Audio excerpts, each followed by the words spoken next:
rise for the pledge. Pledge allegiance. To the flag of the United States of America, and to the republic for which it stands, one nation, under God, indivisible, with liberty and justice for all.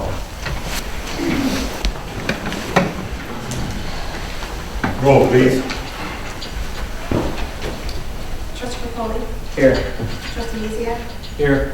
Trustee Chandler. Here. Trustee Frymer. Here. Trustee Vanderpump. President Gilbert. Here. Treasurer Bissett. Here. Attorney Doherty. Here. And C. Guerrero.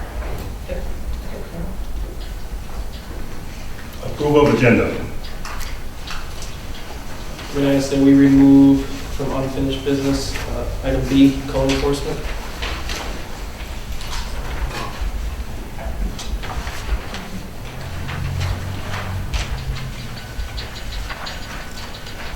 And I would like to add toward the end of the agenda, a closed session. I totally forgot to submit it to the clerk, pertaining to the townhouse center. And to keep the public from having to sit around, this shouldn't take long, but I would just like to add it, we could put it at the end, either new business or even after call from the floor.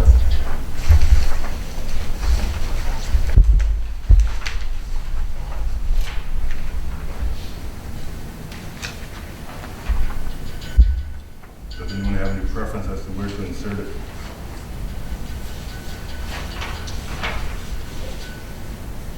Let's put it under new business.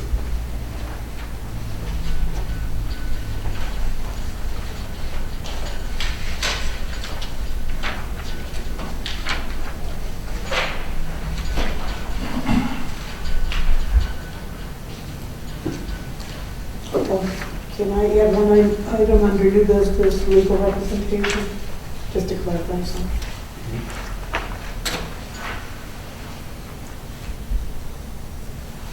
And you want that before or after? Before, just a quick question.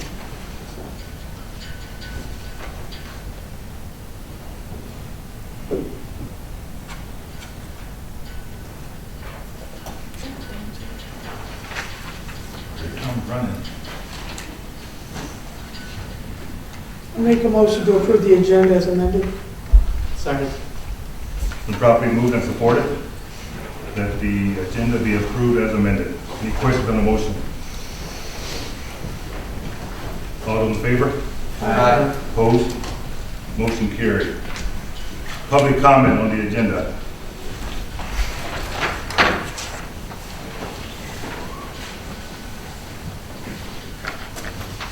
Seeing none.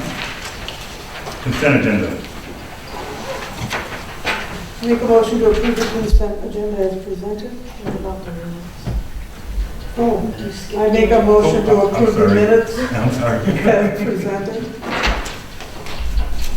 Second.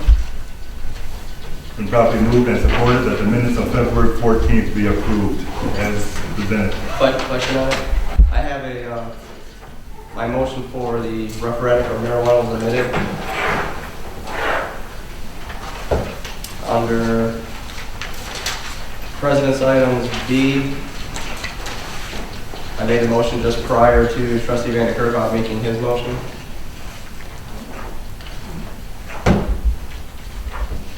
That's true. Okay. And it failed for no support.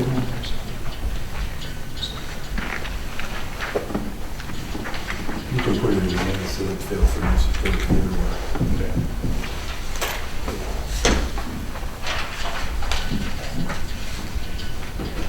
I make a motion to approve the minutes as amended. Second. So moved and supported that the minutes be approved as amended. Questions on the motion?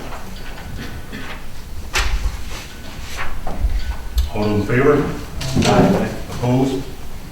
Motion carried. Consent agenda. Make a motion to approve the consent agenda as presented. Second. Been moved and supported that the consent agenda be approved as presented. Question on the motion? Roll, please. Trustee Frymer? Yes. Trustee Vanderpump? Yes. Trustee Capoli? Yes. Trustee Chandler? Yes. Trustee Giesecke? Yes. President Gilbert? Yes.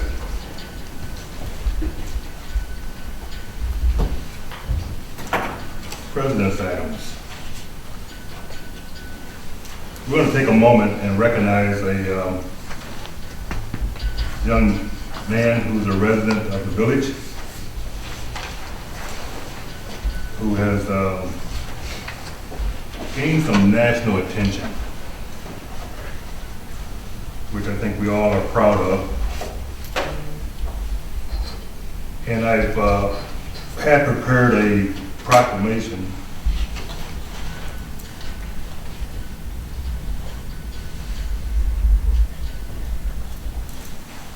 sorry about that, I've got to sign it. That I would, first of all, I'm going to call him up. Ewan, we'll stand out front here. And I think most of the people, most of the residents know who he is. He's quite visible. And so this proclamation says that however effective government may be in serving the needs of its citizens, the soul of our village and its vitality as a place to live and work depend on the relationship of families, friends, and neighbors. Strengthening those bonds is not as much in the hands of institutions or governments as it is in the hearts of the people, individuals who volunteer to help people of all ages, races, and religions cope with illnesses, overcome hardships and barriers, adjust to social changes, and fulfill their potential. These volunteers are the unrecognized, unsung heroes of our society. Ewan Drum recently named as one of our state's top honorees in the 2017 Prudential Spirit of Community Awards program, exemplifies the value of volunteer community service and is a role model to other youth as well as adults in our community. A surprising number of volunteers in communities across the nation are like Ewan, a student contributing time without expectation of reward other than the gratification that comes from helping others. Some of these young people work in established groups. Others seek new and unique ways to help others on their own. Recognizing these young volunteers and encouraging others to follow their example is the aim of this nationwide program conducted by Prudential Financial and the National Association of Secondary School Principals. Its aim is to reach into every community in all 50 states and the District of Columbia to identify and honor these unsung heroes locally, state by state, and then nationally, in the hopes that their recognition will serve to stimulate others to volunteer service. As village president of New Haven, and on behalf of our village, I commend Ewan Drum, our Prudential Spirit of Community Award honoree, for his outstanding volunteer contribution to others and our community. And therefore, in honor of this achievement, I am proclaiming March 14, 2017 as Ewan Drum Day in the Village of Lake.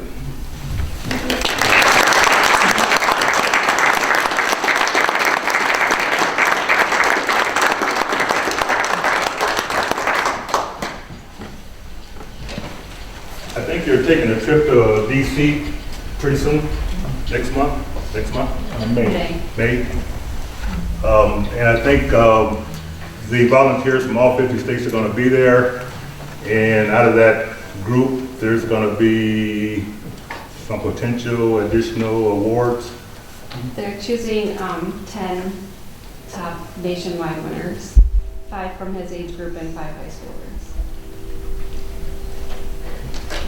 Thank you, Ewan. Now you can stick around and see how the government works.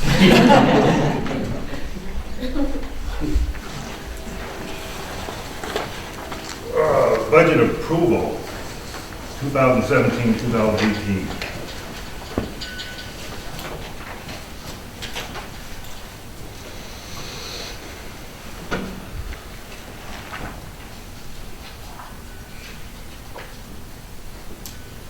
What's your pleasure? We know there's some amendments that we're working on right now for the 16-17. One of the difficulties that we constantly run into with our fiscal year being March 31st is trying to do amendments prior to the end of the fiscal year. And with our assessment rolls and all that stuff doesn't come until, I think, in June or July. So we're trying to do a little, it's not a guessing game, there's a little rhyme to reason, but it still makes it difficult to put together a fairly accurate budget without having all the numbers in front of you. With that being said, I think between myself, Sandy, and John, we've spent a lot of time, a lot of consideration, a lot of thought in preparing this budget, and we're confident that it's a workable, sustainable budget.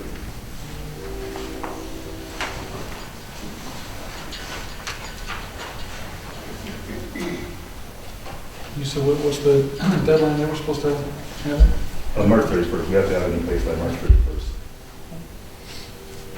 So if not tonight, it would be like a special meeting. Yes, yes. Which is, that in itself is not unusual. Typically, we hold 2 meetings in March. But it doesn't mean we have to.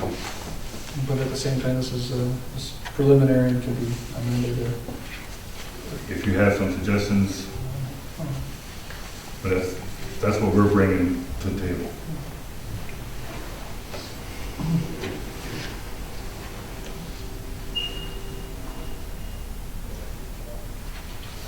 Do we approve the budget before we amend the current budget? Oh, we can. Is there okay. Yes, we can. Yeah, that question was asked, and I asked Mr. Ryan that question, and yes, we can. Knowing that there will be some amendments to the 16-17, there's a window of opportunity, there's a time frame that we must make those amendments.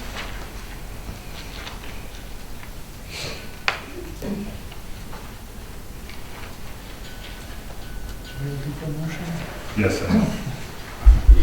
We can make a motion to accept the 2016, 2017, No. I'm sorry, 2017, 2018 budget as presented. Second. Been properly moved and supported that we accept the proposed 2017, 2018 budget as presented. Any questions on that motion?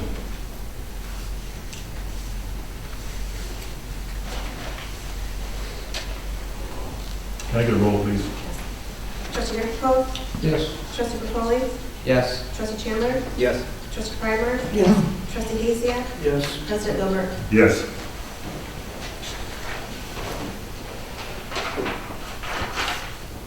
Resolution, deficit reduction. Sandy, for some reason, I don't have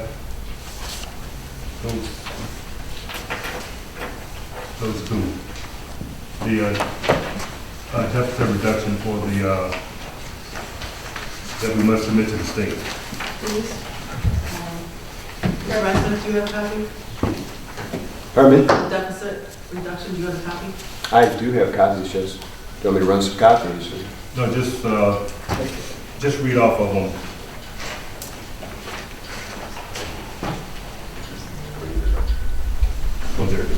seated.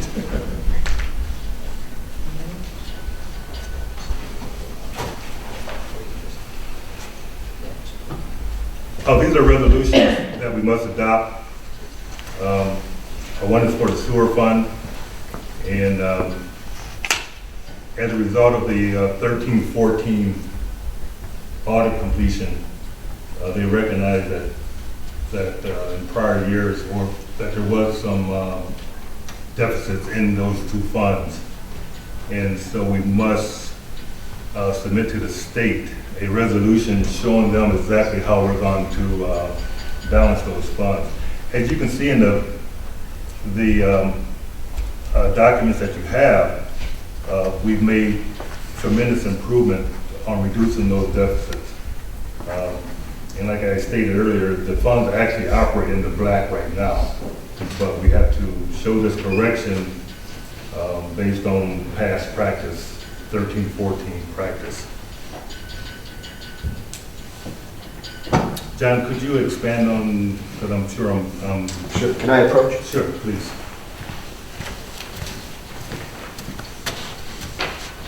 Good evening. So as the President mentioned, state law requires restoration of these deficits. These are operating deficits, differences between revenues and expenditures. There's a couple of parts to fund balance in the water and sewer funds. If you were to look at the financial statements, you would see bottom line they have positive fund balances. But part of those fund balances are infrastructure. That you don't pay bills with, it's not in the bank. And so the part that's the deficit is the difference between money coming in, money going out. And the village needs to come up with a plan to balance that out, to restore that deficit. I'm recommending this plan, which I think is a very conservative plan. By that I mean, I think revenues are could well exceed the amounts proposed here. I think expenses could be less than what we're proposing here. One thing to keep in mind is the three columns, 15, 16, 17, are based on actual. So we're not projecting them not there, but these are unaudited actuals. So the way this reads is the bottom line, which is March 31st, would be March 31st, 15, in the 15 column, March 31st, 16, and so on. They are consistent with the budget information that you received, not identical, but consistent. Some of the projections, weren't exact, an exact match of what you saw in the budget, but they're very similar. As the President indicated, I think, it's possible that the March 15, 16, 17 have already been achieved. Won't know for sure until we see audits, but I think these are reasonable numbers. And so I put it in the form of a resolution. That's what's required to be submitted to the state. The process is, if you accept this, the clerk would sign it, submit it to the state, they do the review, and then they send a certification back whether or not they approve it. They may ask questions. They may ask, how did you come up with these numbers? Hey, explain whatever the interest or whatever they may ask. We respond, and the process takes, about a month or so.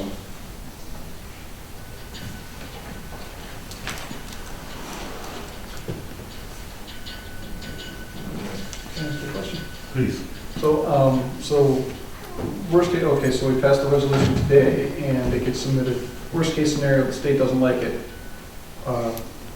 Penalties involved, we just got to go back to the drawing board, what happens? Withholding of state revenue until we submit a plan that they find acceptable. Which would be, like examples of state revenue would be, Sales tax. That's what they were withholding. And only a portion of it. So the sales tax revenue is made up of two parts, the constitutional part and then the CVT part. The CVT part is much smaller. New Haven's portion is about $12,000 every 2 months compared to $50,000 or $60,000 every 2 months for the constitutional portion. So it's the CVT portion that they were withholding. And how does that come into the village's accounts? Like, is it dedicated to a particular fund or anything? General fund. General, yes.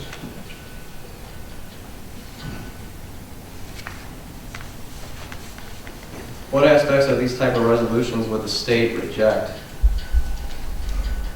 What aspects? Yeah, like what would be a reason that they would reject a resolution like this? What criteria do they base their decision on? Whether or not the numbers are reasonable, whether or not they're comparable, consistent with actual numbers reported in the past, whether or not they're consistent with activity that may be occurring in the village, infrastructure that they're aware of, if there were major projects going on that weren't considered in here. Off the top of my head, that's a few of them. I think we've met the guidelines in preparing this. Okay, so they may go through audits to verify these numbers, or? They may compare it to the last audit Okay. on file. Did the Main Street project have anything, would the Main Street project have had any effect on this, or is this, because it's based on years ago, that really doesn't come into the equation? No, I think it comes into the equation in 17 and 18. The bottom line, I think it's considered in here. How about the change order that we recently? Pardon me? The change order that we recently got? Is that? I'm not aware of that, so I'm aware of the project being 950-some thousand or something like that. Which again, the cost of which is represented in depreciation, because the acquisition of infrastructure is an asset, it's not an expense. And these two resolutions are particular to the water fund, sewer fund. Yes. How did we arrive at a $312,000 figure? For the transfer from general, that is the amount that sewer owes the municipal highway fund. And so the reasoning there is to eliminate that debt by way of a transfer from general fund. So effectively, general fund would be reimbursing the municipal highway fund for that money.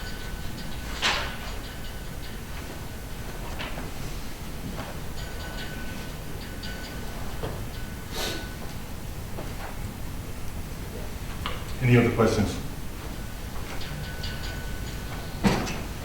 And we probably should address these one at a time.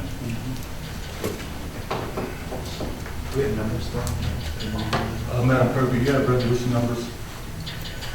No, I don't, President, I didn't even, I'm sorry, I didn't see these resolutions. So let's address the sewer fund first.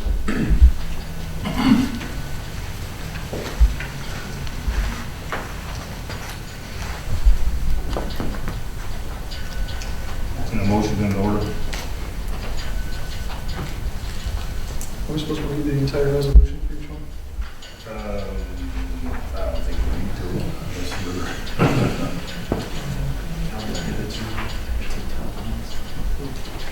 Yeah, I would just read the first two paragraphs, For the first 30 minutes. first three paragraphs. I thought you were going to do it. That's why I was waiting. All right, I make a motion to approve the resolution for the sewer fund deficit elimination plan, whereas the Village of New Haven Sewer Fund has a $915,774 deficit fund balance on March 31st, 2014, And whereas 1971 PA 140 requires that a deficit elimination plan be formulated by the local unit of government and filed with the Michigan Department of Treasury. Now therefore, it is resolved that the Village of New Haven's legislative body adopts the following sewer fund deficit elimination plan. Second. Been properly moved and supported. That resolution, the number will be assigned by the clerk. And let's make sure that the next number is assigned to the sewer.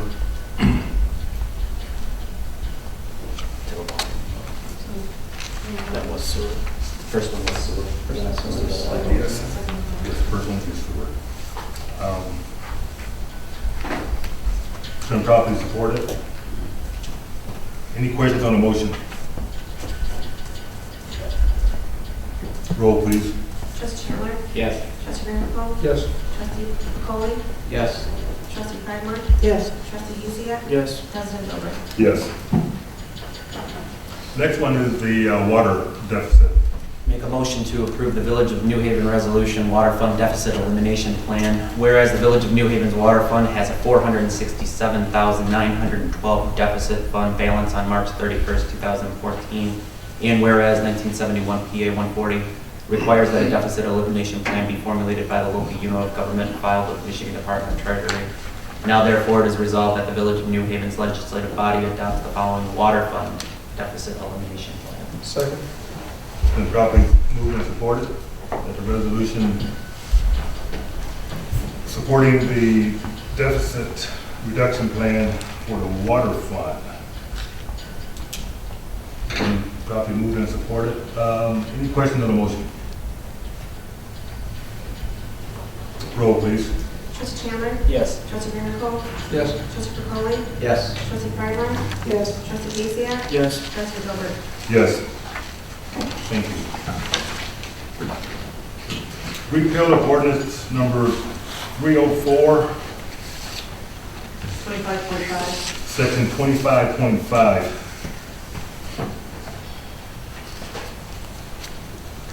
And this is something that I'm bringing in.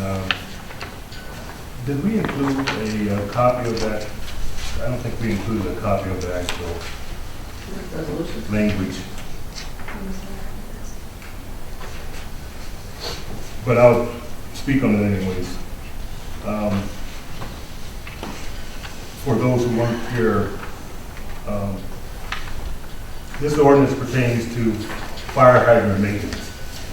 And the ordinance requires or calls out that the fire department pays the DPW $60 per hydrant for annual maintenance. That includes everything from painting them to greasing them, winterizing them, the whole bit. It's a function that the DPW has, they've been carrying this out for as long as I am old. Why are you chuckling? Sorry.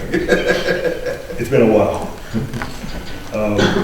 And so I don't see a need of this chargeback because it does put a strain on the fire department budget to the tune of just short of $16,000 a year. Like I said, it's a function of the DPW. They do it. They take care of the weed whipping. They take care of the greasing, the painting. They take care of the repairs. So I consider, a function of the Public Works Department. So I would like to repeal this portion of the ordinance, doing away with that chargeback to the fire department.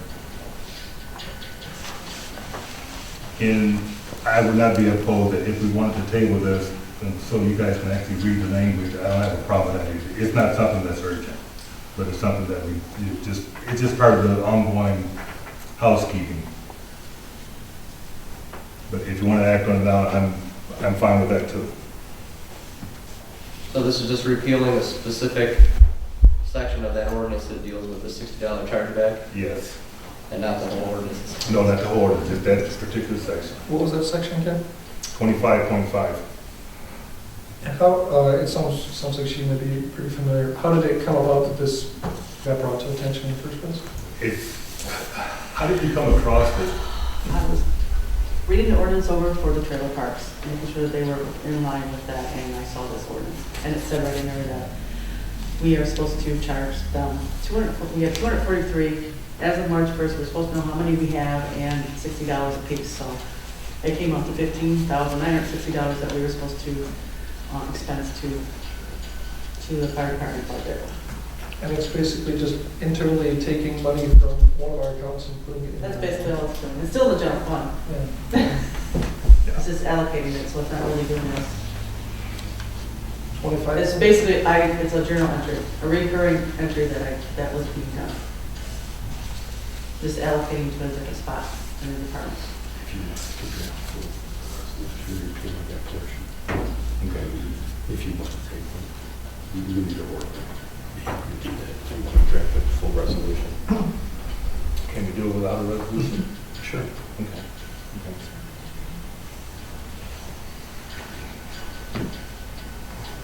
It's just one of those things that we come across and we thought it needed to be addressed. Trust me, there's probably a lot of those little things out there. What's your pleasure? I just don't have the text in front of me. It sounds perfect to me. I don't. Yeah, why don't we table it until we get the Yeah, text table. next month? They're not gonna be charged in the meantime. right? No, it's not. We need a motion to table or? No, we'll just move on. Item E. Our newly elected state rep, Jeff Yarich, I think I'm pronouncing his name properly, would like to hold a public, what do I want to call it? He wants to make himself available prior to our monthly council meetings from 6 to 7 here in the Village Hall for any resident who would like to come up and meet him, have an issue. He's making himself available for that hour prior to our monthly council meeting starting next month in April. So from 6 to 7, our state rep will be here in the building, either in this room or out in the lobby, available to answer your questions, to get to know him, and for him to get to know you. And so we're going to post this on our website and make it available to the public so that if you have any questions, concerns that you may want to bounce off the state rep, starting next month at 6 o'clock prior to the village council meeting, he's going to be here. You say starting at, so it's going to be recurring? Yes, yes.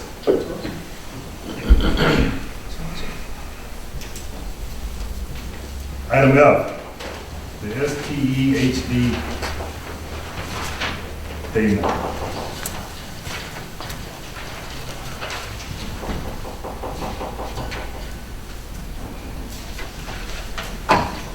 Is that the deposit counter?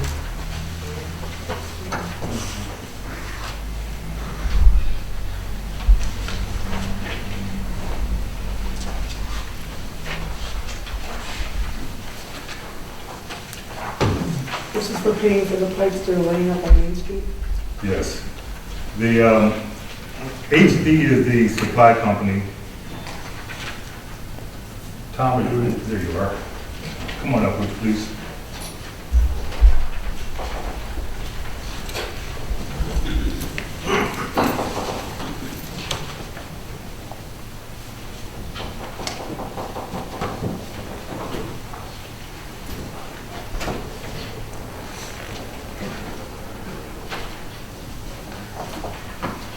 We've had, and I'm going to be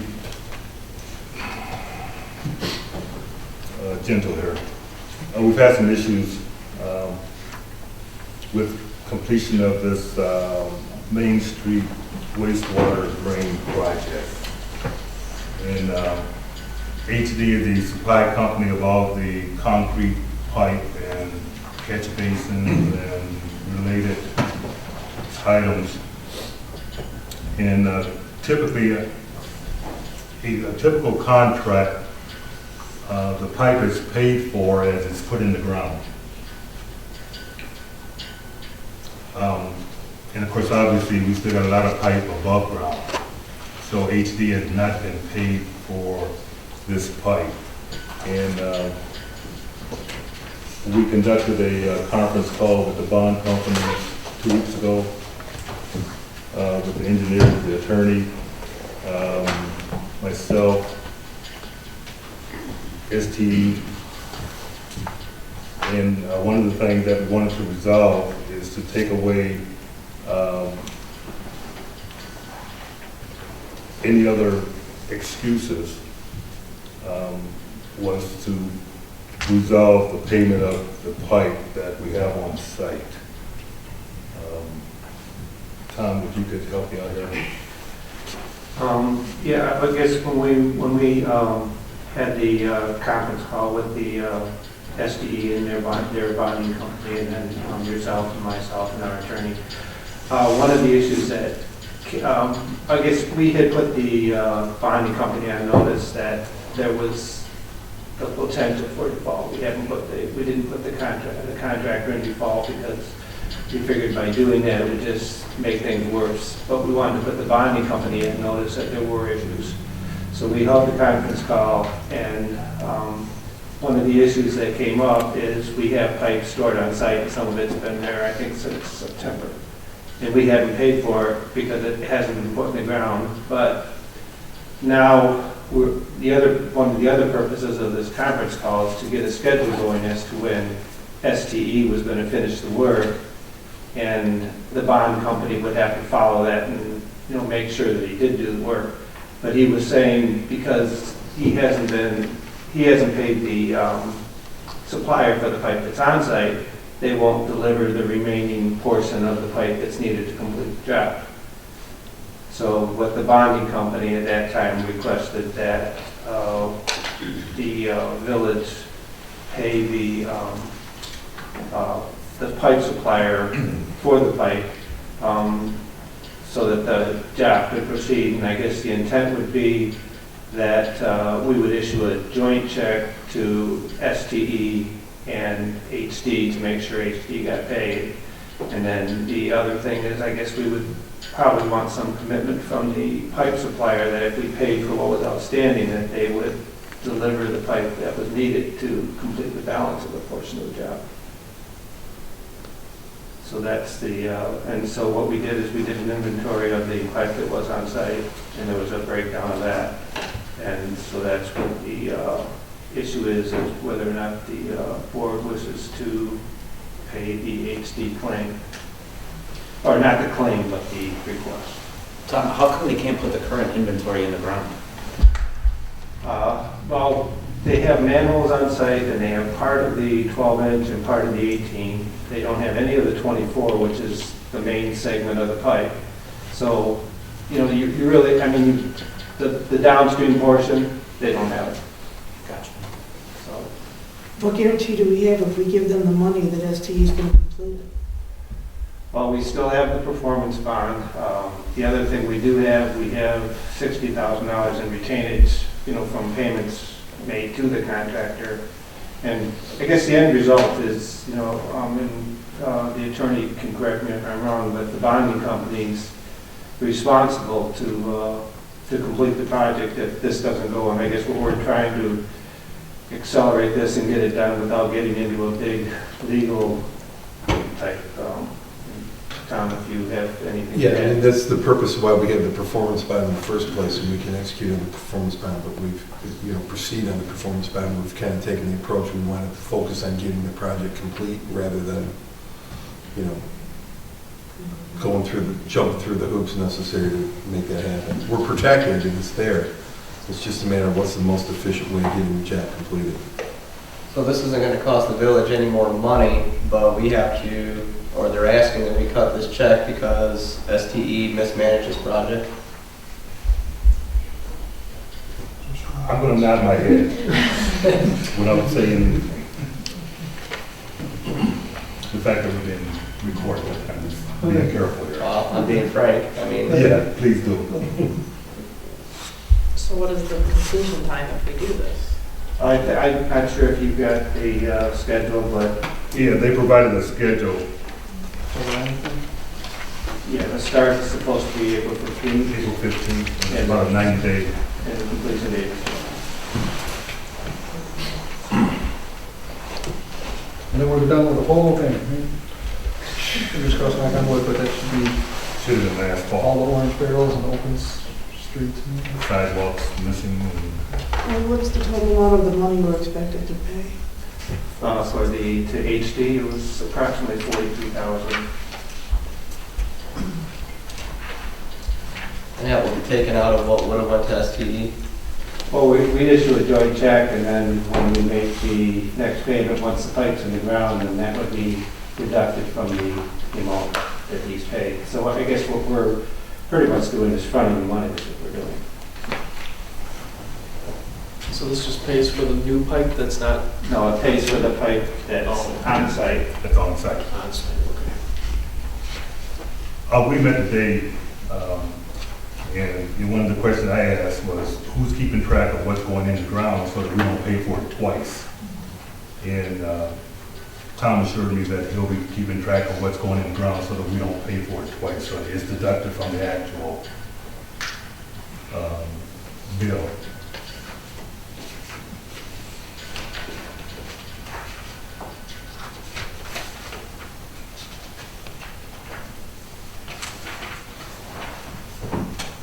Has this, in your experience, has this been done in the past? I mean, obviously, it's out of the norm, because we wouldn't be in this situation if it wasn't, but is it? It's been done. In fact, some contracts actually have it written in that they agreed to pay it. I guess we're not obligated based on this contract, but in an effort to get it done without, some other expenses, then I guess that's why we brought it forward. Are all the available or the pertinent personnel within the village aware of what's going on with this? And my only concern is that we're going to get double billed for this, and what if we accidentally stroke a check twice for the same thing? Is everybody aware of this? And if we do it now, we're not going to do it later also, and then oops, we double paid them for this. No, that's that's a question that I threw at Tom today when we met, that, someone needs to keep track of the inventory so that as, these links of pipe are being installed, and when STE submits their payment for that section, that the pipe has been deducted from their total. And I guess what, assuming everything goes according to schedule on the next pay estimate, or whatever, at least whatever pipe or whatever materials are in the ground, that should be deducted from the payment that he's due. So, and the people who sign our checks are like treasurer, the clerk too? Sign checks as well? Or- Yeah. So you guys, They don't sign checks until they get a Request. request okay. from the engineering firm. So the responsibility falls on them. That what they approved for payment has been properly, And I guess the other thing I can do, normally when I send these progress payments in, there's a cover letter that goes with them, and I can make, I'll try to remember to include that in there, what's been deducted, so that's, you're aware of it. Tom, have you used this company before on other projects? Not myself, no. As the office? Not that I'm aware of. In the village? Not that I'm aware of. They were awarded because the lowest bid, right? Well, they invoke the ordinance that I think we should take a look at repealing it also. Yeah. so that under the local, they could agree to match the low bidder. Thanks.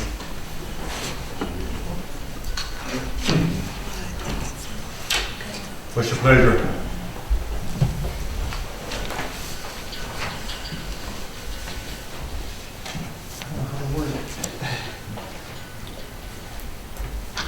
one more that I want to include. I regretfully make a motion to award or to direct payment in the amount of $43,967.87. that number, 43,000, say it again, $43,967.87. $167.87, to STE per the recommendation and request of Mazepin And HD, and HD. STE and HD. STE and HD, yeah, that's important. Yeah, that's the motion.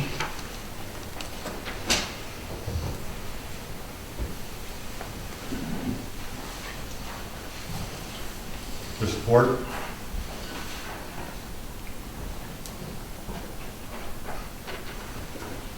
Second, reluctantly. Yeah, put that down there, everybody. Been properly moved and supported. Okay, quick question again. We're just fronting this money, we would have owed this money anyway, is that correct?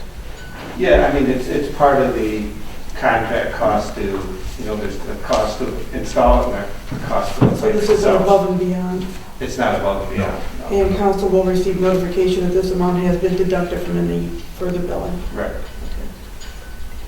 Been properly moved and supported that we pay for this, for the materials that are on site in the amount of $43,967.87. And the check will be made payable to STE and HD. Any questions on the motion? We can check maybe to both of them. Yeah. And we won't just make it out to STE. I prefer to just make it out to HD. They'll both have to sign. Yeah. Any questions on the motion? Roll, please. Trustee McCall? Yes. Trustee Pridemore? Yes. Trustee McCauley? No. Trustee Chandler? Yes. Trustee Haziak? Yes. President Hilbert? Yes. Thanks, Tom.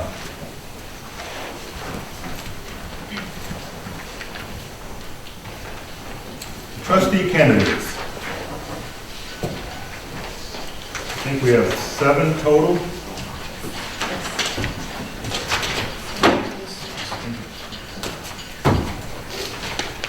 I don't know how you want to proceed, but like we did the last time around, we allowed each of them to come up to the podium, give us a short statement, couple minutes, introduce themselves. I think I know 3 or 4 of them. I don't know them all, I don't think. I may know a face, but some other name for us. So with that being said, Mrs. Bonkowski, I see you back there. Good evening, everyone. Good evening. First, thank you for allowing myself and the other candidates the opportunity to come and introduce ourselves and put a name to a face. I think that's important a lot. We pass each other in the community, but we often don't know who one another is. And then also I want to thank you for your time and commitment. I'm very aware of the time that you guys put into this, so I think that's important for everyone in our community to realize. I'm a 15-year resident of the Village of New Haven. Got some little notes here that I put together. I'm a new member of the Parks and Recs Department, just a couple months now. I'm excited about that. I have a few things planned. I have a member in the audience here, and we're getting things done, so slowly but surely. I am fortunate to be a member of our Board of Education for 10 plus years now. I put a lot of time and a lot of passion into it, and like all of these seats, I think we often need fresh legs. You know, everything is changing in our world, and sometimes when we're sitting in a seat for a long time, we always see things one way, and it's good to have a fresh perspective. So moving forward, my plan was not to run for my seat in my next term. And so I see this as an opportunity to maybe move in this direction. So I'm welcoming the opportunity. And I think my experience will allow a really smooth transition for myself and the rest of the council. I have a really nice resume that has given me a lot of opportunity and experience. I'm very well versed in budget analysis that leads to all your financial decisions. You know, a budget's the same, we work it all the same. My revenue is different than your revenue, our expenditures are different than your expenditures, but at this end of the day, it's all the same. I have a lot of knowledge with contract negotiations. That's something that I'm sure you will all have to deal with at some time or another. I have very strong advocacy skills, and that's our first role as leaders in our community to advocate for our citizens.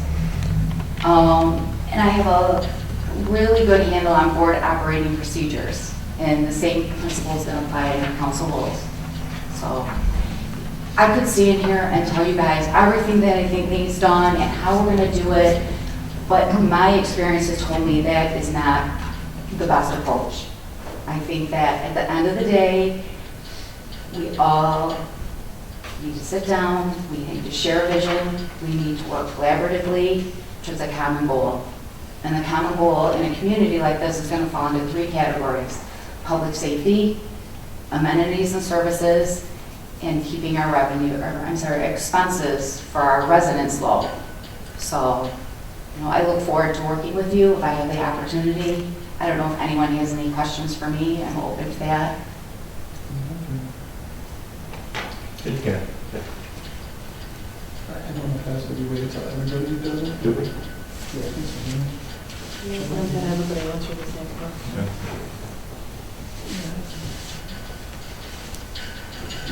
Thank you. I'm going to do a round table. I think we're Okay, no problem. I'll sit right here so that I'm ready to go whenever you're ready. Thank you all. Collier.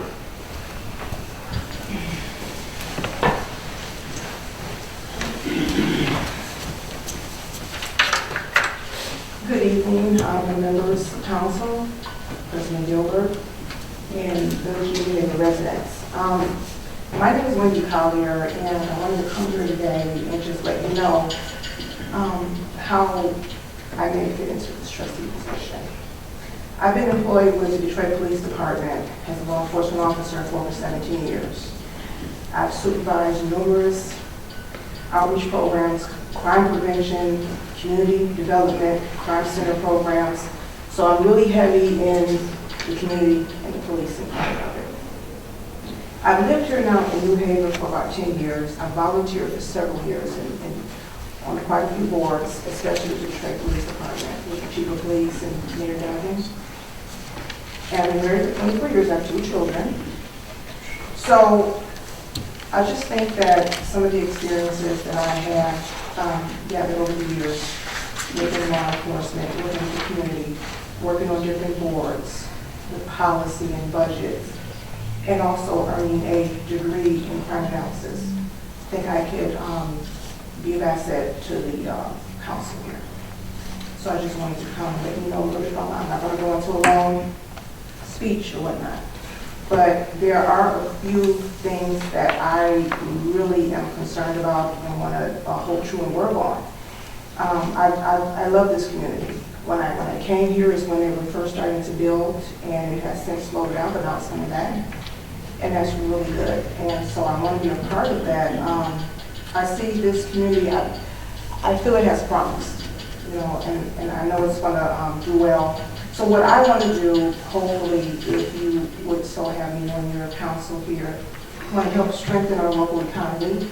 Okay, that's something that I think that we really need. I want to improve quality of life, because that's something I hold dear to my heart. Improving our image, active living activities. You know, there's a lot of things I can go on and on. I'm currently on the New Haven Parks and Recs Committee as a chairperson. And we've got a lot of good things going there. So I want to take it one step further on the council as well. So I just think that we're doing good. The council's doing good. I just think that, you know, we need to make sure we're building upon what we have here already. I want to see people that want to come to New Haven. I want us to have an attraction here to make people want to come here year after year. You know, so I think that's that could happen. And so I just want to be a part of that, to offer my skill sets, and hopefully we can do that together. That's all I have. Thank you. Mr. Missy. That's all. Here he is. Good evening. Thank you, everybody, for giving me the opportunity to speak. I also want to thank all the other candidates as well. I'm sitting in the back of the room listening to the qualifications of all the other candidates. I think that no matter which way we go, I think the village is going to win. So with that said, I am one of the newer residents to New Haven compared to the other candidates. But in the past year, I've been on the board of directors for Decorah Park. I am president-elect, I guess you would say. The current president is stepping down in May, so I will be taking over as president of the board in May. In the past year, I've really grown to love the village and the community. I think we have a lot of great things going for ourselves, but I don't think that we have the image that backs it up. And I think that we have an opportunity to grow our online presence. I think we have the opportunity to grow our image. And really, you know, as one of the other candidates mentioned, we really have the opportunity to be an advocate for our community. And, you know, right now, we might not have that online presence. People go online to Facebook, they go online to the web. They try to find out, you know, more about our community. We're seeing corruption, the bribery, stuff like that. And I think that we really have an opportunity to really project more of a positive image. All the great things that are going on here. We have the construction that's coming back. That's a really big win for Decorah Park, Pembroke. And, you know, so basically, my experience, I work as an IT professional. I have for the past decade. I have a strong presence with building websites and online presence on Facebook and elsewhere on social media. I don't have the strong background with public office. I will be very blunt and honest. But I think that that's also an opportunity because I don't have the bias. I don't have any preconceived notions about who somebody is associated with or any other ordinances or anything like that. So I come in with a fresh set of eyes. I also have a strong background in vendor management. I've worked with numerous vendors across the world with General Motors as well as a previous debt collection agency that I worked at. So I'm pretty comfortable working with you know, vendors and you know, contract negotiations, making sure that we're on budget, on time, holding them accountable. So I do have some background that I think would be beneficial to the village council, and I look forward to the opportunity to work with everybody and definitely be willing to give my 110%. Yeah, thank you. Thank you. Ms. Ballinger. We finally meet. Actually, I want to piggyback a little bit on what Brian had to say. I'm newer to the village, so I'm not as experienced as some of the amazing people that we've heard. My resume is significantly shorter because of my age. We moved here about 3 years ago, 2 sons and a husband also. We loved your community, and I honestly work in real estate and have an extensive history in real estate in Macomb County, and New Haven had a pretty bad rap among the professionals that I worked with, and we chose your community because we liked the subdivision, honestly. We knew a couple of the members of the Amherst Association when we moved in. It was convenient for work. It was convenient for our children. And we came here and we fell in love with it. We didn't understand why, you know, why it had this reputation that it had. And after living here for 3 years, I still love it. I love it as much as I started to.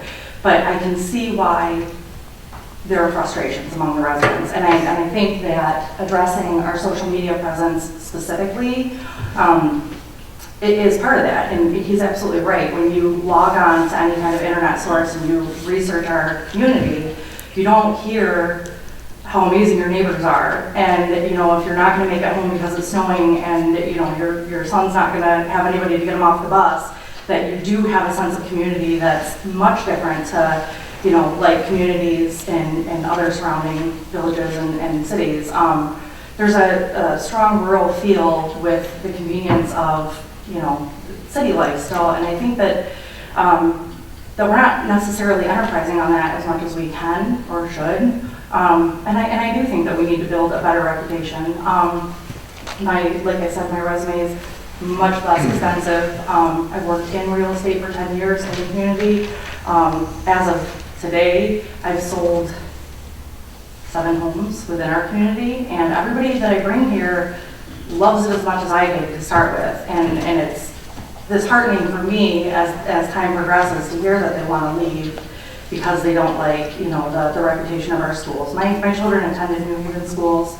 I found them to be phenomenal. I honestly did. There's a smaller class size than comparable communities, so I just, like I said, I don't have a ton of extensive experience. I live and work here, I love it here, and I just would like to be active in getting that reputation back as much as I can. Thank you.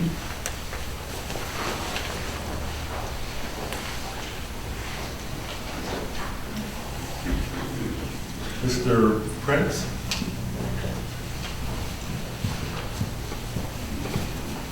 Good evening, Mr. President, Board. Thank you for taking the time to speak with me tonight. Like some of the other candidates, I have been in the community now for about 5 years. Haven't held any public offices, obviously, you guys would know me already, but you know, I love the community. It's great, you know, like it's not a well-known, you know, fact that we are growing and, you know, the community is coming back.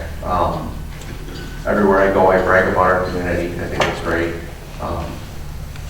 And I guess I did a lot in my previous community at Roseville, but I haven't had the opportunity to work too much in this community since I lived here. I drive to Auburn Hills for work every day, but I'm a big believer in the fact that, you know, live where you want to live and work where you have to work. So, you know, New Haven is where I want to live.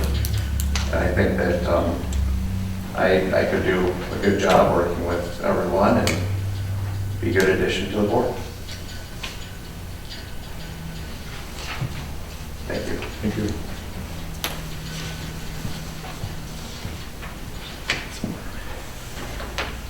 Ms. Mitchell?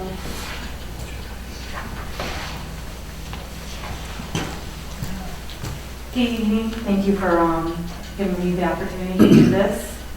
I haven't lived in New Haven very long, about 3 years.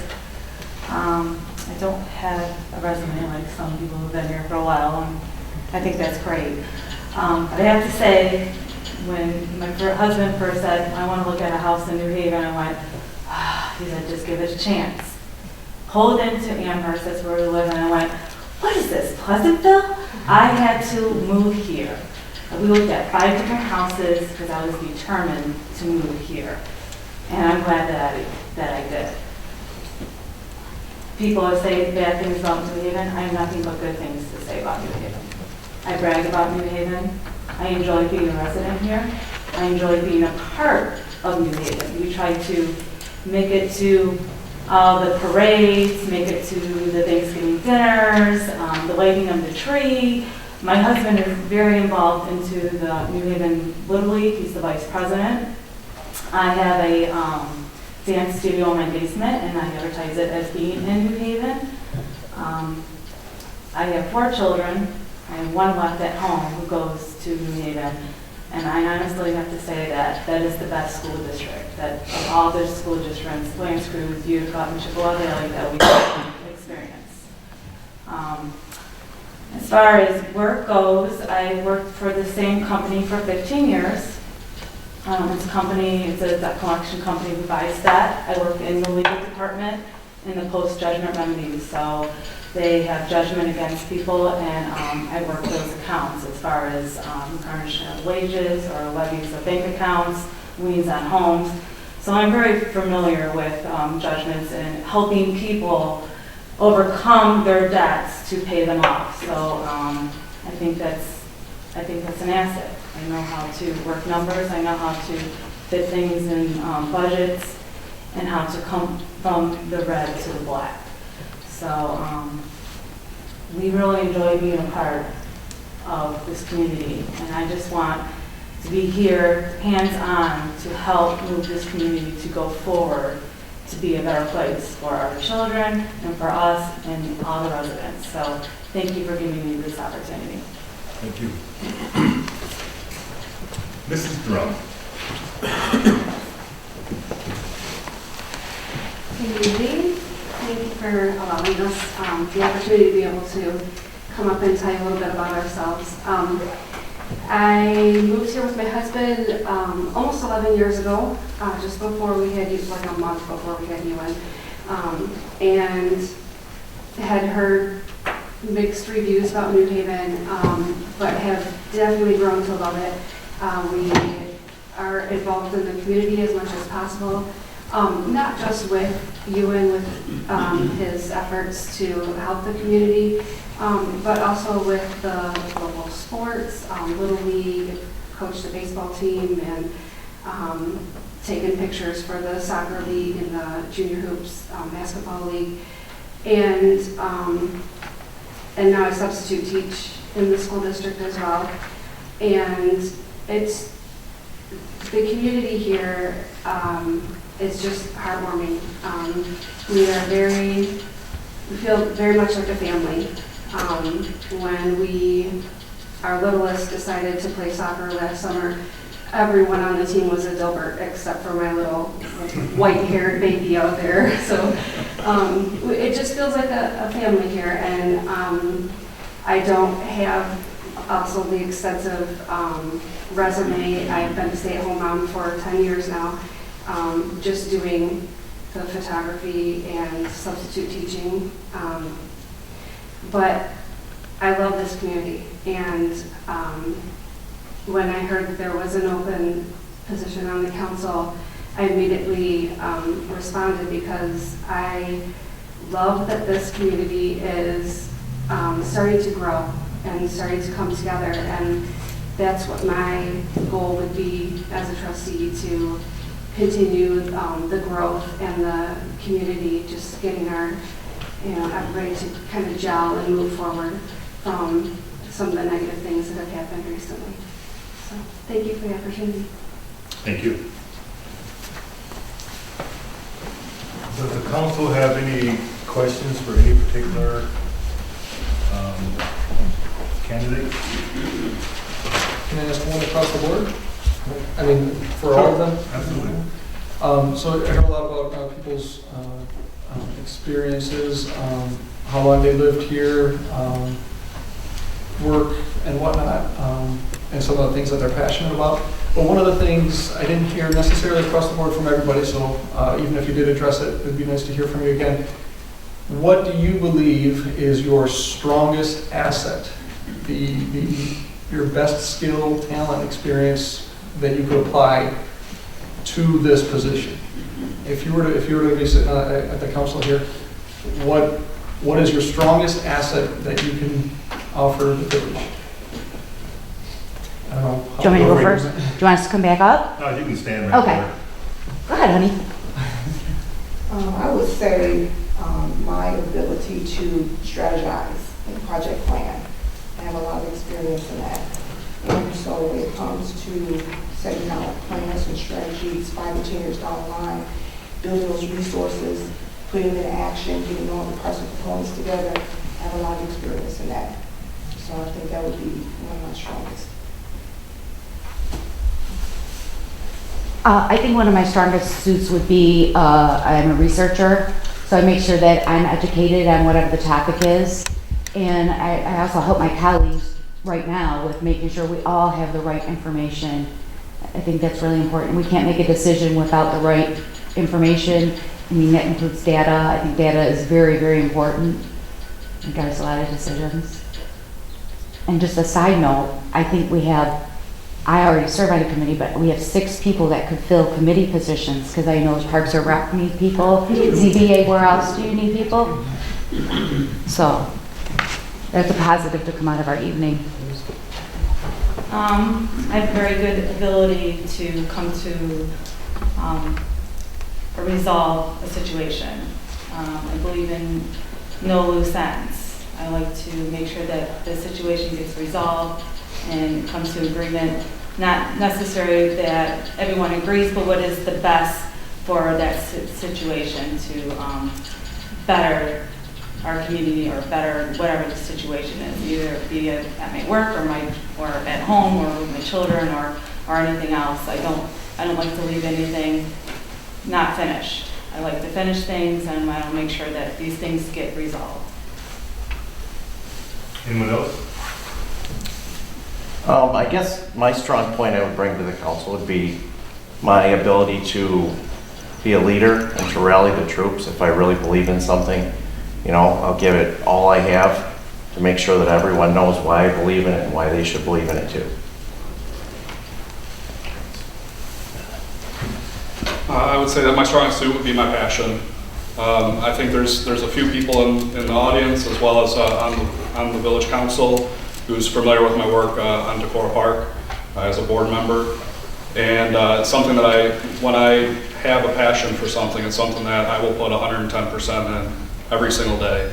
In our Facebook group, I actually kind of joke sometimes I might be a little overbearing with how transparent and how many updates I give and how much I try to give to the Decorah Park group.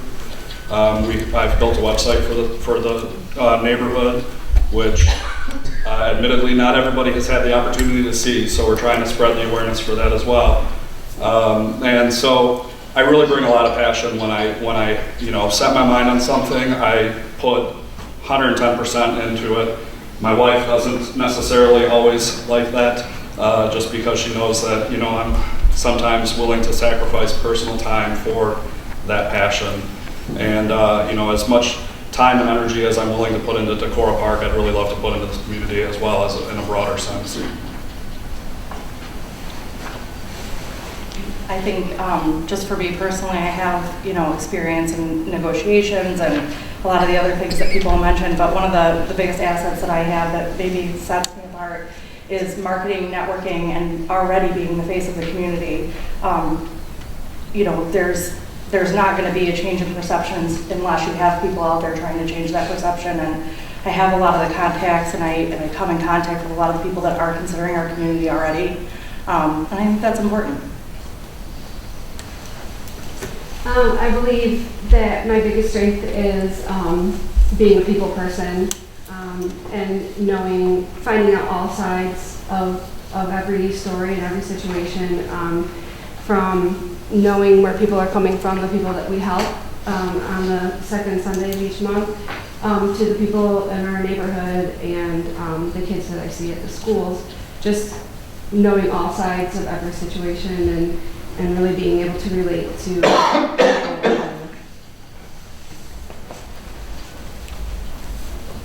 Any other questions? I have an across-the-board question to all the candidates. Do you plan on running for the next general election if you get the seat? Yes. Yes. Yes. Yes. We'll see how.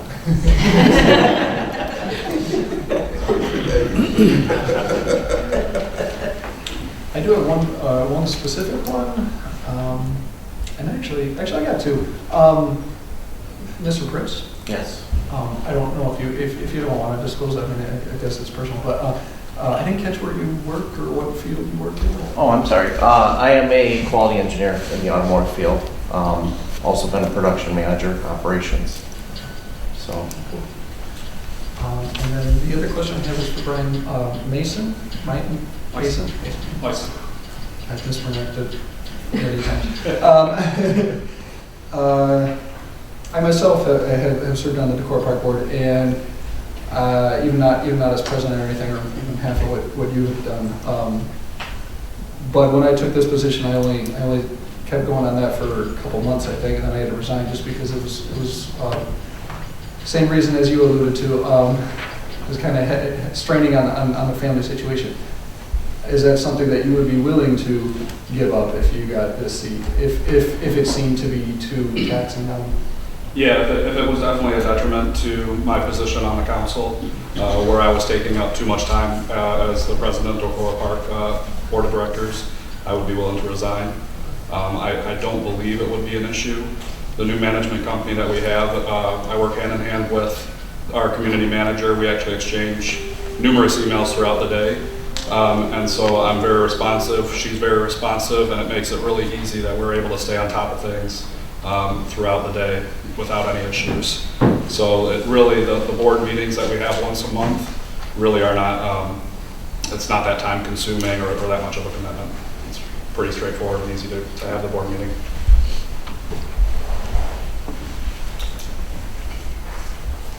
Ms. Kaplan? It says that you're involved in management of crime analysis and crime investigators. Is that a report driven, or do you work with actual officers? I'm actually assigned to the crime intelligence units in downtown Detroit headquarters, and that's a combination of crime investigators, crime analysis, sworn officers, and supervisors. And they deal with all sorts of investigations, from homeland security to terrorist threats to internet threats to investigations to missing persons. It's a big, it's a wide area.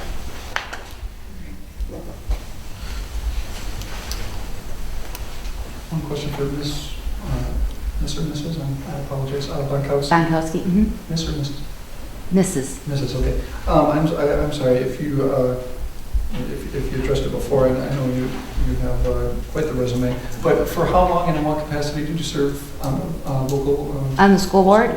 I've been on the board for over 10 years. I was first appointed, same kind of situation as this, and then I successfully ran for re-election several different stints, and I've been the treasurer for almost 9 years.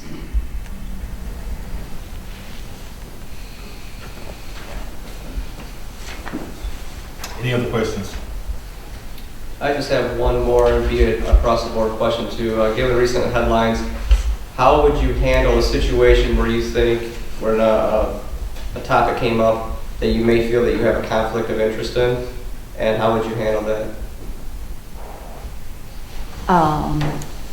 Well, I can just give you based on the experience with my school position. I had children in the school district, so I always did not position myself in committees that may be directly related to my children, because I felt that that would not be appropriate. Is that a good example? Yeah. Okay. Yeah, I would just say, any type of situation that I would be put into where there might be a conflict of interest, I would be more than happy to step aside and let the appropriate individuals take care of it. If I did feel like there was a conflict of interest, I would definitely raise it to the rest of the village council and to the president and let everybody know that I felt that way. Exactly the same for me. If there had ever been any conflict of interest, I would look at that and I would respond accordingly, step aside or whatever I needed to do. Right, I mean, I totally agree with that too. Sorry, yeah, conflict of interest, I would have to do the right thing and step aside and bring it to your attention. Yeah, probably the same thing. I would definitely excuse myself, explain why, and then bring it to the rest of the board's attention. Yeah, same here. I think disclosure is huge. And I'm not even sure that I would personally decide how I was going to handle it. I think I would disclose and that the remaining council members decide how it was handled. Thank you. Any other questions? We're fortunate, and I sincerely say that we're fortunate that we've had 7 residents showing interest, and that's been one of my biggest complaints in the past, that we didn't get enough people to show interest in different positions. And not knowing how this is all going to end up, but I just want to thank you for caring enough to put your name into this hat. And for those of you, for those 6 who may not get this position, trust me, there's plenty of positions out there that we're still trying to fill. And so I had your names and phone numbers now, so you can. So with that being said, I mean, I can sit here and I can give you my 1, 2, 3 choices but this is a council decision.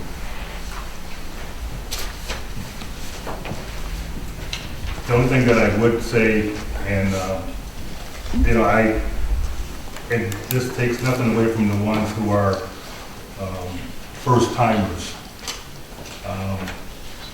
But I certainly support the individuals who have been involved in this community. It shows me their willingness to be involved and their continued willingness to stay involved. And for those 2 or 3 that have submitted their names, that's the direction that I would lean into, those who have been and are looking forward to continue to stay involved. And that doesn't say that the newcomers are, you know, not sincerely interested, you know. It depends on how you want to approach it. You know, do we reward someone who's been involved? Personally, I say yes, you know. And, you know, it comes down, you know, my personal preference. If I was a sole voting, if I could make this appointment, it would come down to Mrs. Collier and Mrs. Bonkowski.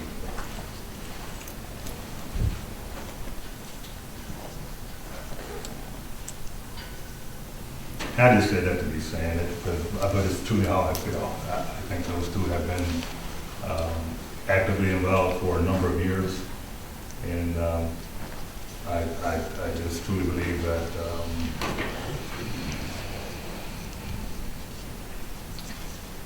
that they have earned, you know, the opportunity to take the next step.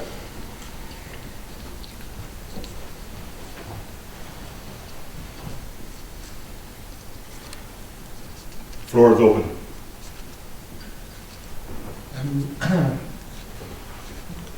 I make a motion to, that we nominate Brian Meisen to council.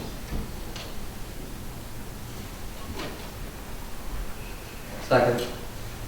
Been properly moved and supported that Mr. Brian Meisen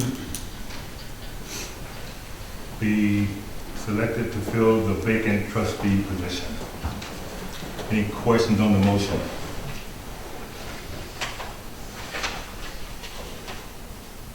Roll, please. Trustee Vanderpump. Yes. Trustee Bacoli. Yes. Trustee Chandler. No. Trustee Pridemore. Yes. Trustee Hasiak. Yes. President Gilbert. No. Motion carried. Brian, congratulations.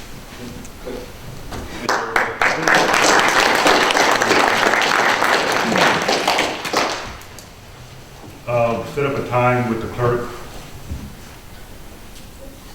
Sure. Set up a time with the clerk to get sworn in.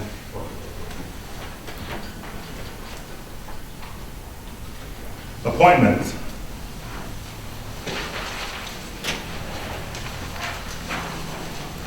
I'm going to defer this over to Mr. Hasiak and Mr. Van Kirkhoff for code enforcement. Code enforcement, trustee Vanda Kirkhoff and I had the pleasure of meeting with 2 candidates who expressed interest in the position. One of them, a resident, Mr. Sosnowski. He currently runs a bail bond company. And Mr. Chris Benjamin, who is actually the current code enforcement and building inspector for Macomb Township. He's been there for about 14 years, is that about right? Yeah, he had like a little break. A little break. But anyway, he does have an active building inspection license, and he also has his code enforcement background. So at this time, we are recommending Mr. Chris Benjamin for the position of code enforcement. And he's available to start right away. She's got a retirement date coming. He'll be there. He's retiring in April, I believe. Yeah, you're familiar.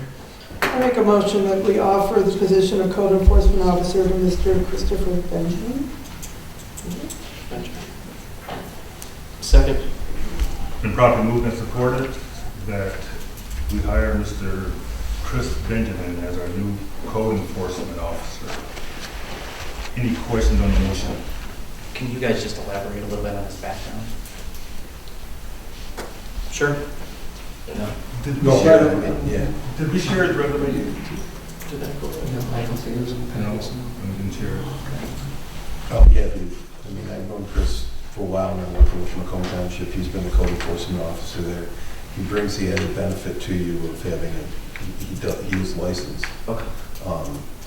Which is something we're dealing with at Macomb Township now with the replacement situation, but outstanding individual. I think he'd do a fine job. And he knows how to go to court. Yes. Yes. Different district, but, yeah. Correct. So he's been a code enforcement officer? Yes. Correct. Yes. Good. Any other questions?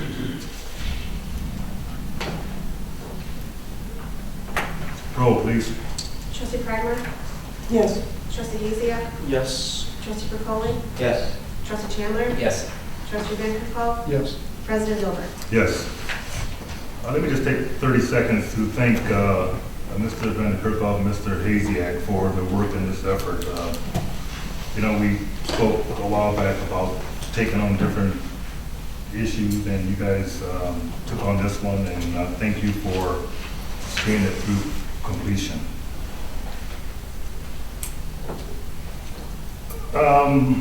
Parks and Rec. I'm going to nominate Mrs. Valerie Rubio to a vacant Park and Rec position. And I'm not sure if this means council. No, Parks and Rec is Okay, so this is for information only. And while I haven't made contact, the other candidate for code enforcement officer, how do you say his last I think name? it was Timothy Sosnowski. Sanowski, okay. I'm going to contact him because he had also put in for ZBA. And I'm going to offer him a spot on the ZBA board so we can relieve Mr. Chandler. I think we may be finally getting to our 5 ZBA members. So I'll make contact with him and see if he's still interested in that position. Item I, for information only, and I brought this up briefly last month. There's property south of Pinewood Apartments on Haven Ridge. Pinewood is a HUD development, and I informed them and I informed the attorney that we want to make contact with HUD. Pinewood management cannot sell that property on their own. They have to get HUD permission, and because Pinewood was established under the umbrella of the Village of New Haven, we're hoping that HUD will allow Pinewood to sell us that property for hopefully $1. Okay, that's probably wishful thinking, but for something very, very reasonable. And the whole intention, the need for that property is the future expansion of Centennial Cemetery. It abuts up to the cemetery.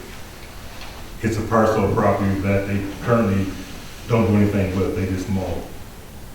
And unfortunately, our cemetery is filling up. You know, we're probably still a few years out. I'm sure we're still a few years out, unless there's a massive,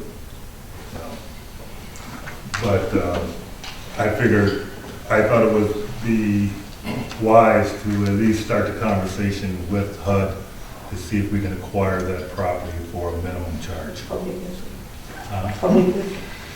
You know, I had Lori look it up, and the way it's split, it's actually 3 parcels, It's probably the better part of 5 or 6 acres. It's a sizable piece of property, yeah. And so hopefully we'll be able to convince HUD that it's better suited as part of our cemetery than it's sitting there doing nothing.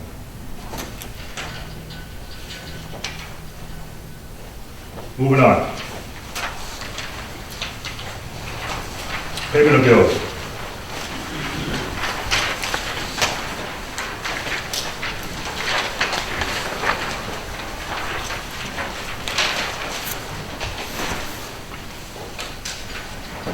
I make a motion that we approve payment of bills in the total amount of $954,563.05.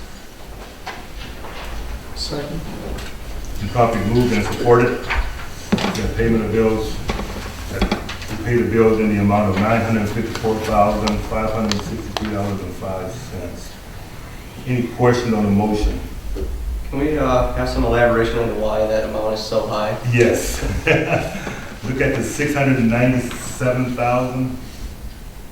That is our water and sewer debt payments. They have to be paid in the month of March. They have April 1 due date. The Macomb Interceptor that has 1, 2, 3, 4, 5, 6, 7, 8 different bonds on it is $382,000. Yeah, it's auto bill, all of them.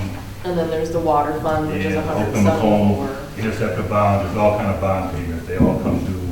So almost half of that is all the bond payments coming in that 1 month. Mm-hmm. Yeah. Yeah.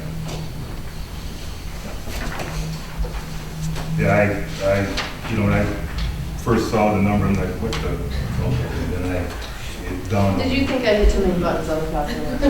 Fat fingered.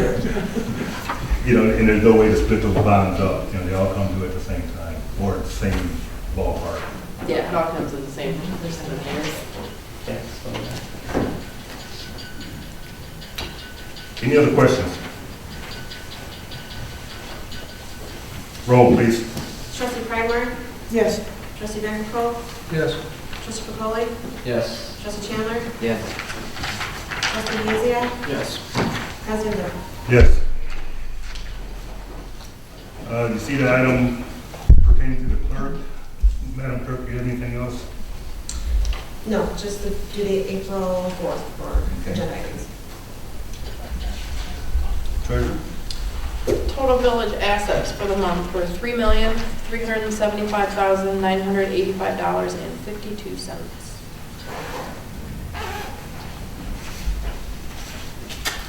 You've heard the treasurer report.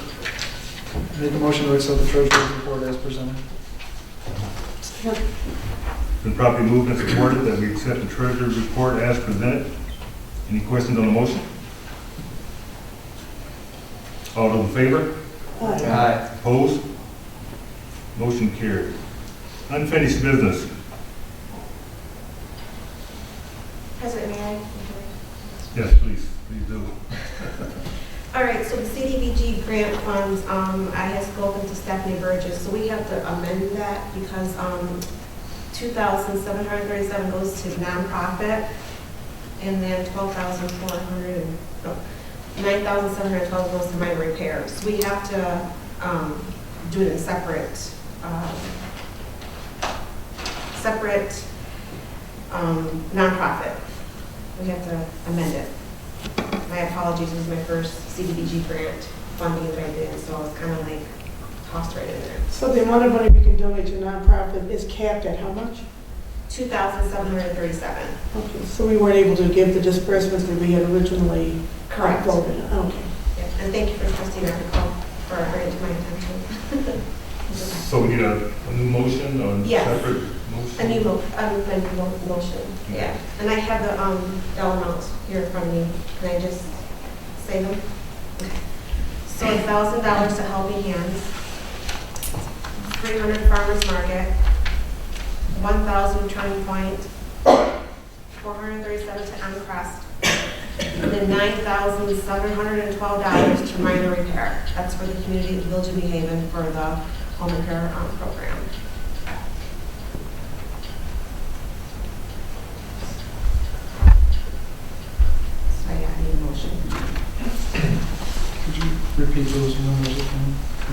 1,000 to Helping Hands, 300 to Farmers Market, 1,000 to Turning Point, 437 to Amcrest, 9,712 to the minor home repair program for the Village of New Haven.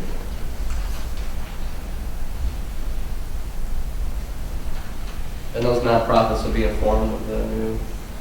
Yes.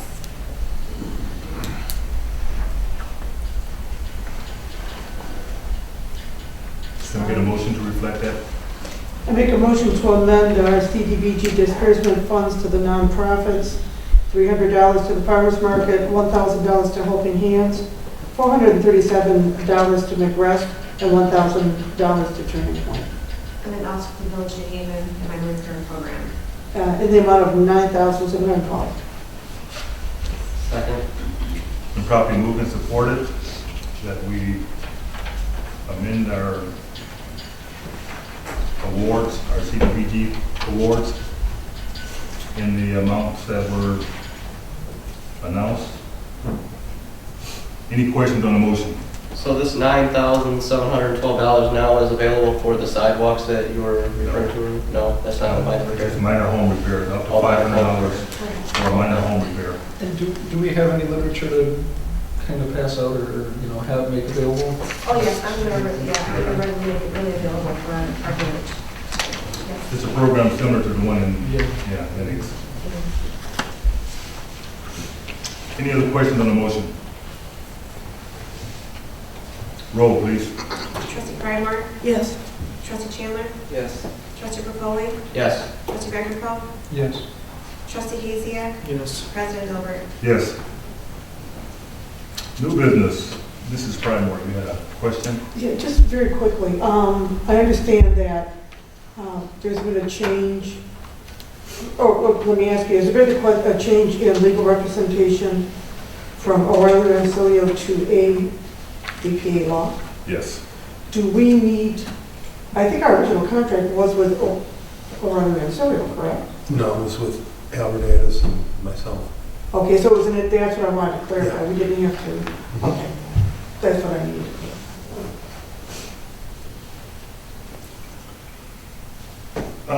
Do we want to go to a closed session for 10 minutes and then come back and do a call from the floor, or do we want to do that, allow the residents? Call from the floor.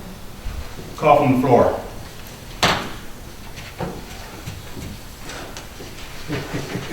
Good decision. No call from the floor. Okay, can I get a motion to go into closed session? To make a motion, we go into closed session at 8:44. You should For the For the Town Hall Center. Yeah. The Town Hall. Legal update on the Town Hall Center. Okay, you should have a roll call vote there. This way we do Did we get a motion? Yeah. Did we get support? Support. Been properly moved and supported that we go into closed session to discuss the Town Hall Center. Any questions on the motion? Roll, please. Trustee Pridemore? Yes. Trustee Chandler? Yes. Trustee Burpoli? Yes. Trustee Vanderpump? Yes. Trustee Haziak? Yes. President Gilbert? Yes. We shall return.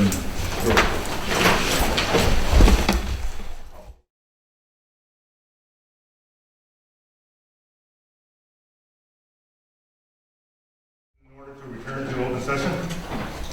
I make a motion to return to open session at 9:26. Beat check. Properly moved and supported that we return to open session. Any question on the motion? All those in favor? Aye. Opposed? Motion carried. I need to back up. There's a gentleman who didn't realize that call from the floor was his cue to speak. Let's. Try to stand or walk up.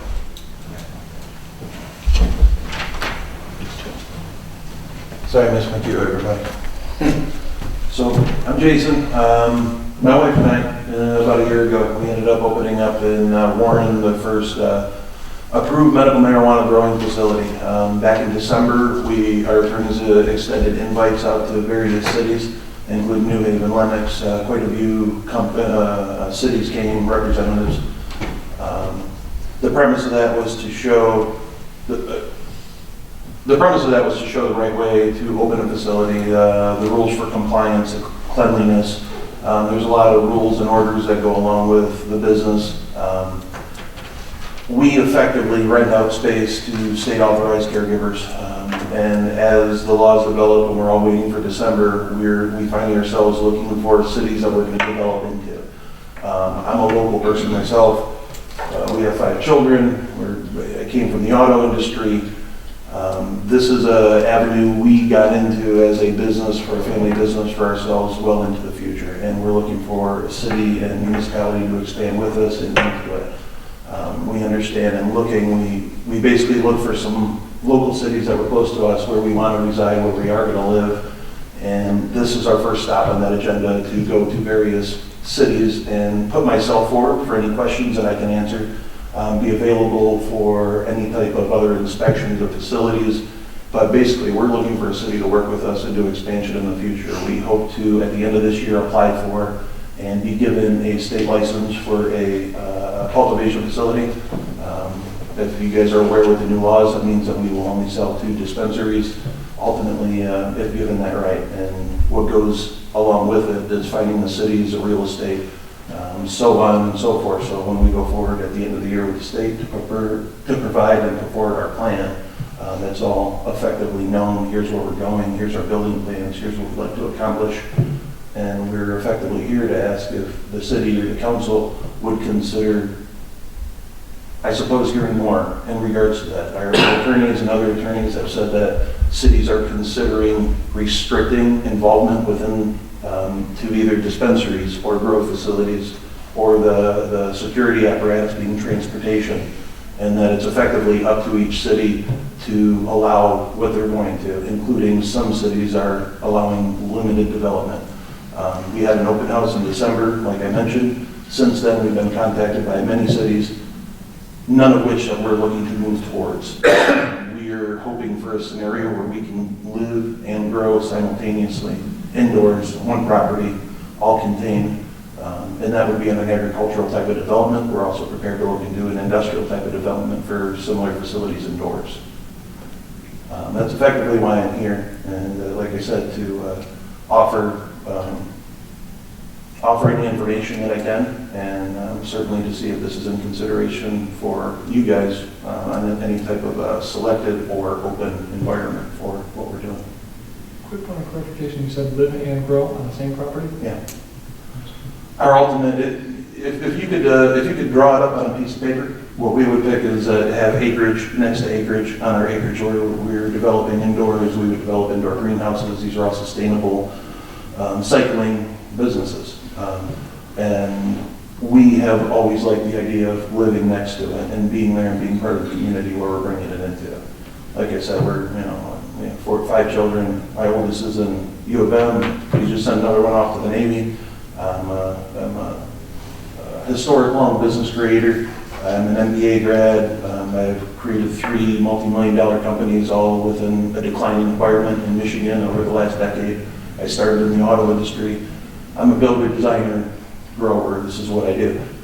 We decided to go this route because it's expanding. It's just exploding everywhere. And we just wanted to have our piece of it on a business level. But we think what we've done in Warren, and we think that any of the cities that have came in, including the city of Warren, would justify and clarify the statement that we very much hold the boundary of compliance, understanding, cleanliness.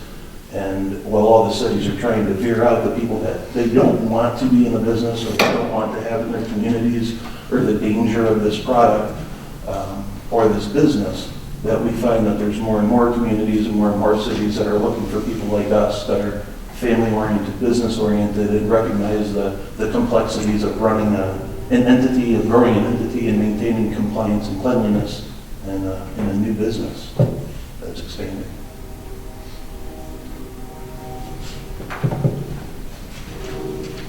Any questions? Thank you. Thank you. Call from the table.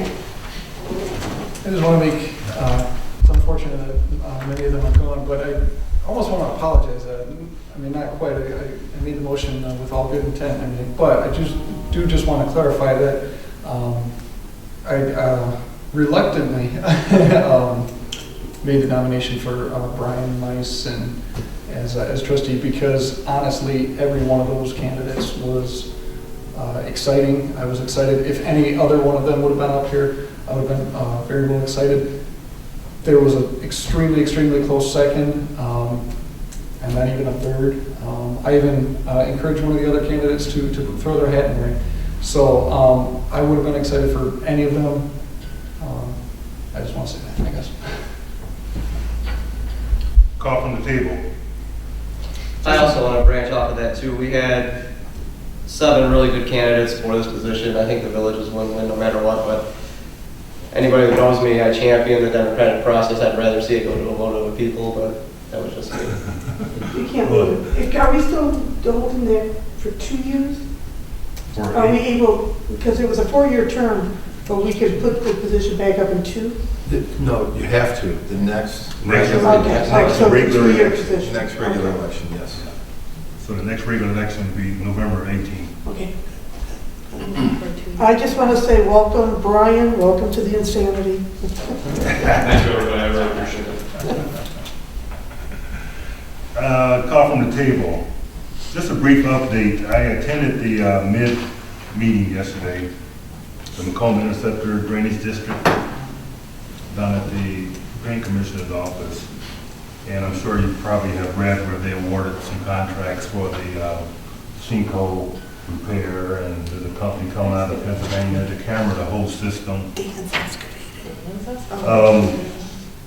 You know, they negotiated with the 3 homeowners. They're negotiating with the 3 homeowners on buying their properties and whatnot. But the one thing that I came away from the meeting with, and it was the first one that I was able to attend, is that I came away with the impression that the new commissioner, Candace Miller, is going to do a really good job. And I say that because everything had to come before that board. It's like everything that they awarded, every contract, every piece of information, you know, came to that 3-member board. If I had one complaint, I guess my only complaint would be that it's only a 3-member board, but that's how it's set up. But I mean, everything came to the board. It was openly discussed. You know, so I'm hopeful that should continue to be transparent, and that the Drain Commission Board will continue to work for the residents of this community. They've actually lowered some of their estimates, some of their cost estimates, but still, you know, there are some unknowns. Like anytime when you go underground, you really don't know until you get down there.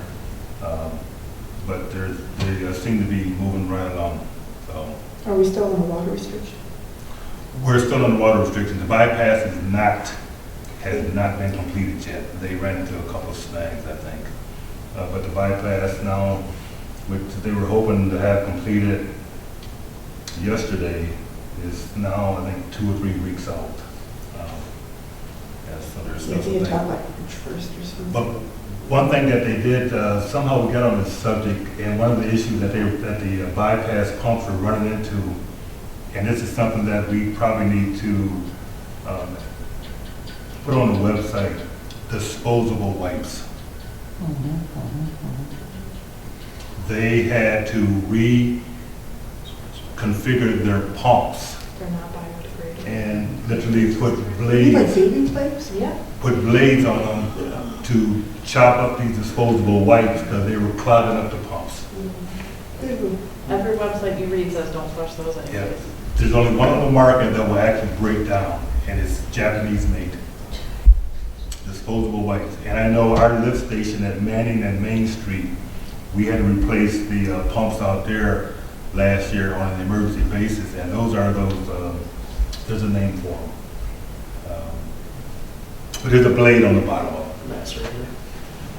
Macerator. Yeah, some kind of, and, but the biggest complaint from the DPW are disposable wipes.